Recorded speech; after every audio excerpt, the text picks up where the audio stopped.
this is an iHeart podcast. Guaranteed human. ICE agents repeatedly ordered her to get out of the car and to stop obstructing law enforcement, but she refused to obey their commands. She then proceeded to weaponize her vehicle, and she attempted to run a law enforcement officer over. This appears as an attempt to kill or to cause bodily harm to agents, an act of domestic terrorism. You're listening to the 47 Morning Update with Ben Ferguson. Good Thursday morning. Nice to have you with us on the 47 Morning Update, and we've got one major story for you. It deals with the events in Minnesota. A woman who decided to use her car as a weapon to run over ICE agents. The ICE agents shooting back, and unfortunately, she lost her life. So why is the left weaponizing this and calling for more individuals to put their lives at risk as well? We'll break it all down for you, plus the facts of actually what happened. It's the 47 Morning Update, and it starts right now. Story number one. There is one major story that we are going to deal with extensively. It deals with a woman who was fatally shot in Minneapolis by ICE, and she was shot through the front of her windshield as she tried to drive over an ICE agent. There are a lot of lies online claiming that the ICE agent shot her through the passenger window. That did not happen. As the car wrecked, you can clearly see a bullet through the front window. That bullet hole is extremely important when it comes to evidence because it shows that that car was driving directly towards the ICE agent when he had no other choice but to shoot to protect and save his own life and others around him. This was preventable. It is also tragic when someone loses their life. But what also is preventable is the anarchy that is being advocated and taught by the left. To be clear, this woman and others had in essence joined together to follow, to stalk, and to stop ICE agents from doing their job. If I don't want to pay my taxes, it doesn't mean that I can drive my car into, well, the IRS building. If I think my tax rate is too high, it doesn't mean that I can just go after IRS agents. You go to your members of Congress. You plead your case. You vote on election day. You get involved and pick people that you believe are going to side with you. But what the left has done is they have told their followers that they can go out and just do whatever they want to do without any accountability. Which brings me back to what I said. This was a preventable death, a death that was inspired by the anarchists on the left who are advocating for people to literally be vigilantes. And when you do this, it can cost people their lives. What's also really sick about this woman losing her life is the fact that the left is actually excited over it. They wanted something like this to happen so that they could then use it to attack Donald Trump and ICE agents. They were looking for a flashpoint, or as Democrats have said, you never let a crisis go to waste. Which brings me to Kristi Noem. Kristi Noem, the woman in charge of the Department of Homeland Security, was in Minneapolis, and she had very clear message for the men and women in uniform and actually the facts around this case. I want to play that for you in a moment. But before I even do that, I want you to also hear what J.D. Vance said. He put out a tweet a couple hours ago saying, quote, I want every ICE officer to know that their president, vice president, and the entire administration stands behind them. To the radicals assaulting them, doxing them, and threatening them, congratulations. We're going to work even harder to enforce the law. Secretary Noem detailing the self-defense shooting in Minneapolis. And here is what she had to say. Any loss of life is a tragedy, and I think all of us can agree that in this situation it was preventable. I've spoken to the president today on the situation here on the ground. I also just got off the phone a little while ago with Governor Walz and spoke to him as well. I want to reiterate first with all of you the facts of what happened today. At 10:25 a.m. Central Time, Immigration and Customs Enforcement were carrying out lawful operations here in Minneapolis. Because of the adverse weather that Minneapolis has seen in recent snow, one of the vehicles became stuck and ensnared in the snow. Law enforcement were attempting to push out this vehicle, and when a mob of agitators that were harassing them all day began blocking them in, shouting at them, and impeding law enforcement operations. ICE officers and agents approached the vehicle of the individual in question, who was blocking the officers in with her vehicle, and she had been stalking and impeding their work all throughout the day. ICE agents repeatedly ordered her to get out of the car and to stop obstructing law enforcement, but she refused to obey their commands. She then proceeded to weaponize her vehicle, and she attempted to run a law enforcement officer over. This appears as an attempt to kill or to cause bodily harm to agents, an act of domestic terrorism. The ICE officer, fearing for his life and the other officers around him and the safety of the public, fired defensive shots. He used his training to save his own life and that of his colleagues. He was treated at a local hospital, has been released, and is now with family. I encourage the American people at this point in time to pray for him, but also to pray for the deceased's family and her loved ones. Today alone in this country, there have been 4 different domestic terrorist attacks on federal officers by the ramming of vehicles. 3 of them happened here in Minneapolis. We've seen over 100 of these vehicle rammings happen in just recent weeks, and this must stop. ICE alone is facing a 1,300% increase in assaults against them and an 8,000% increase in death threats against all of them. In fact, the very same officer who was attacked today had previously been dragged by an anti-ICE rioter who had rammed him with a car and drug him back in June. He sustained injuries at that time as well. And let me remind you why we're all here in this city today and why we've been here. In communities across this country and here in Minneapolis, we're just enforcing the laws that we have in this country. For years under President Biden, tens of millions of dangerous criminal illegal aliens, terrorists, and suspected terrorists were allowed to invade our country over our southern border. They were allowed to steal, to defraud, and to perpetuate violence against American citizens. Regardless of who your mayor or who your governor is, President Trump promised every single American that he would make America safe again. He promised every single American that he would work to protect them from dangerous criminals. Since Governor Walz has been in charge of Minnesota, we have seen homicides go up by over 50%. That's also during Mayor Frye's tenure as well.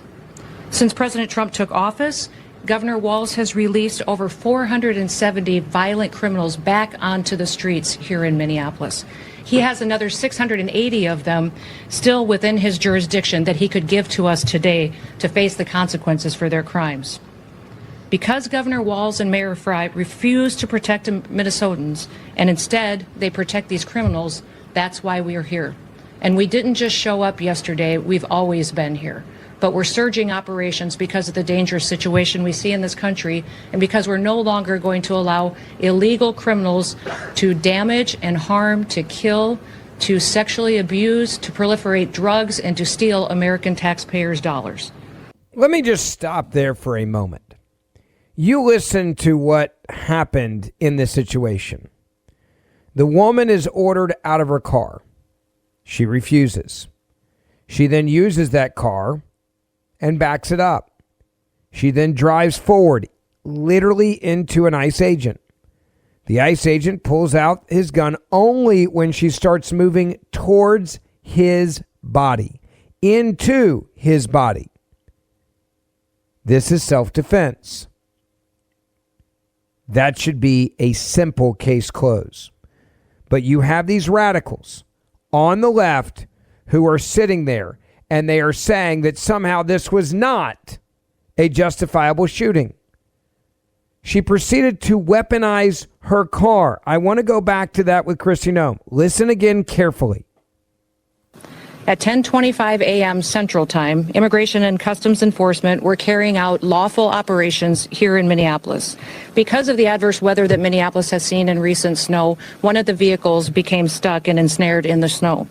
Law enforcement were attempting to push out this vehicle, and when a mob of agitators that were harassing them all day began blocking them in, shouting at them, and impeding law enforcement operations. ICE officers and agents approached the vehicle of the individual in question, who was blocking the officers in with her vehicle, and she had been stalking and impeding their work all throughout the day. ICE agents repeatedly ordered her to get out of the car and to stop obstructing law enforcement, but she refused to obey their commands. She then proceeded to weaponize her vehicle, and she attempted to run a law enforcement officer over. This appears as an attempt to kill or to cause bodily harm to agents, an act of domestic terrorism. The ICE officer, fearing for his life and the other officers around him and the safety of the public, fired defensive shots. He used his training to save his own life and that of his colleagues. He was treated at a local hospital, has been released, and is now with family. I encourage the American people at this point in time to pray for him, but also to pray for the deceased's family and her loved ones. That is compassion by the Department of Homeland Security telling compassionately, pray for this woman. Apparently, the wife of this woman was outside the car and filming her while she was actively blocking ICE vehicles. Apparently, after the shooting, it's being reported she ran back to check on Renee. She tells a nearby man, "That's my wife." When asked if she can call family, she says, "We're new here. I don't have people. I can't even breathe right now." It is incredibly sad to see that the left has decided to weaponize their own followers and put them in harm's way. But this was a domestic terror attack in Minneapolis against ICE agents. Hundreds of ICE agents have been rammed by cars, which are deadly weapons. Where do you think they learned to do this? To impede, to stop law enforcement, who, by the way, are just doing their jobs.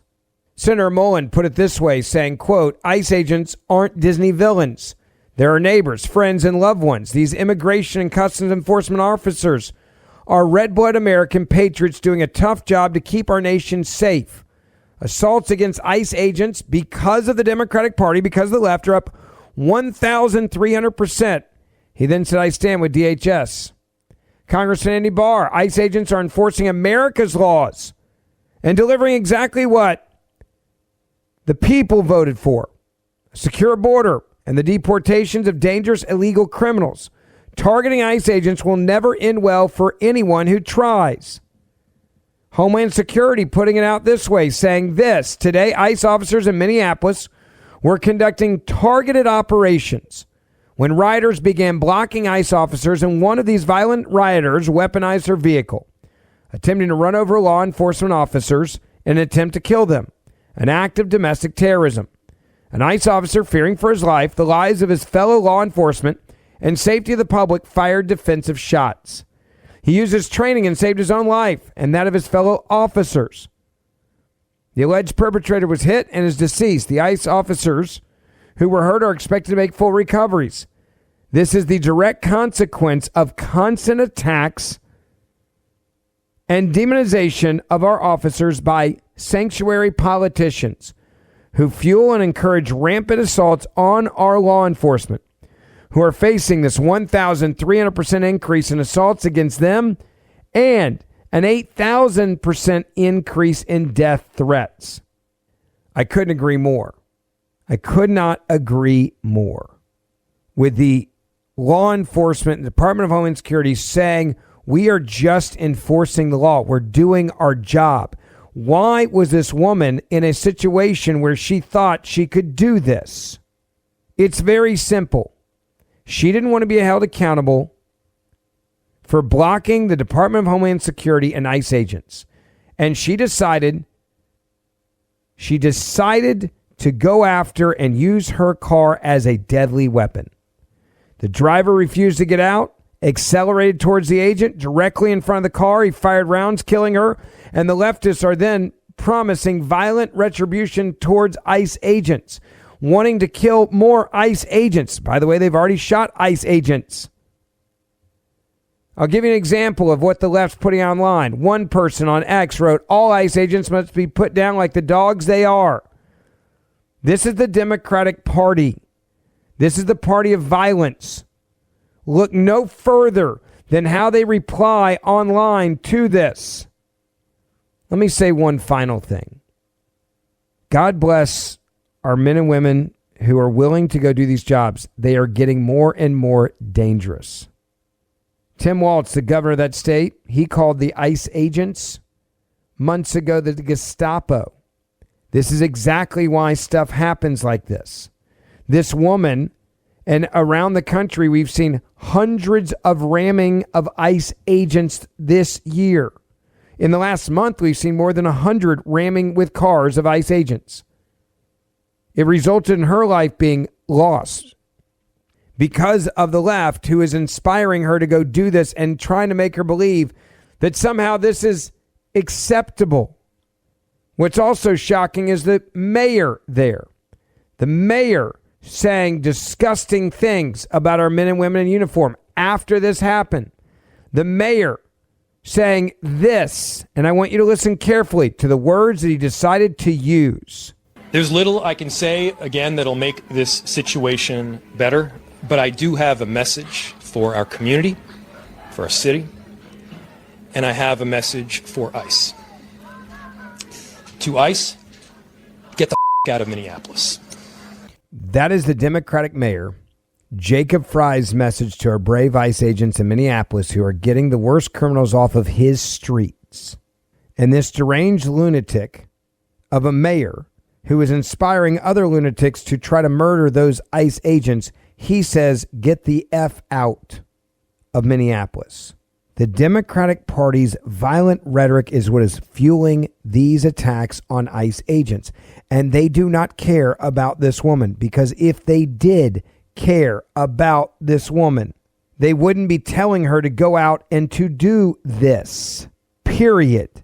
And by the way, if you think that the mayor of Minneapolis is going to come to his senses and ratchet this down, this rhetoric, which is calling for the attacks on ICE agents, I want you to listen to the second part of what he had to say carefully. People are being hurt.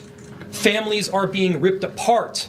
Long-term Minneapolis residents that have contributed so greatly to our city, to our culture, to our economy are being terrorized, and now somebody is dead. That's on you. And it's also on you to leave. It's on you, and it's on you to leave. It's amazing how they care so much about the life of this woman who tried to run over an ICE agent, but they don't care about the lives of those in Minneapolis who have been murdered by the same exact criminals, or raped, or beaten, or stolen from. They do not care about those people's lives. They don't care about the countless people in Minneapolis that have been murdered by illegal immigrants. And there have been countless.